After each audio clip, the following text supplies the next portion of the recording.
This morning, crowds are gathering at Kennedy Space Center to mark the 50th anniversary of historic Apollo 11 launch. Let's go back to Tony Dokoupil near Launch Pad 39A. Tony, what's the mood there right now?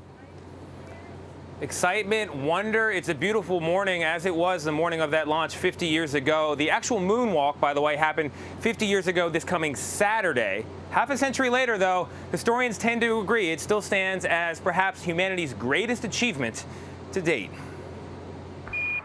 Listen, Tranquility Base here. The Eagle has landed.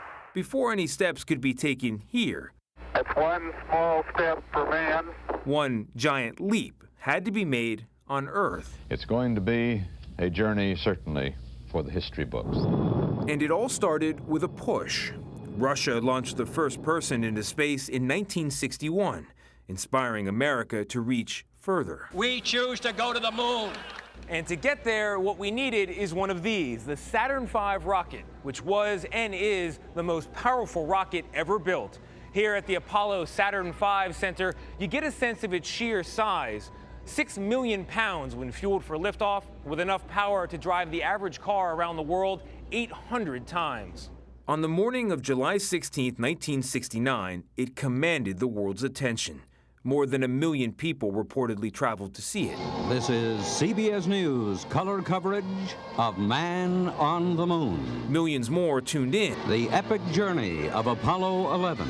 As Neil Armstrong, Buzz Aldrin, and Michael Collins headed out for another world. So it is now, before they go, as their gleaming vehicle sits poised and peaceful out there behind me on pad 39A, that there is time, if only briefly in this busy morning, to think of those three men and the burdens and the hopes that they carry on behalf of all mankind. And at 9:32 a.m., Ignition sequence start. the sky, it seemed, was no longer the limit. Liftoff. We have a liftoff. 32 minutes past the hour. Liftoff on Apollo 11. And later this morning, we'll have a live special report to mark the exact moment 50 years ago when Apollo 11 lifted off. Looking forward to that, Tony. Thank you.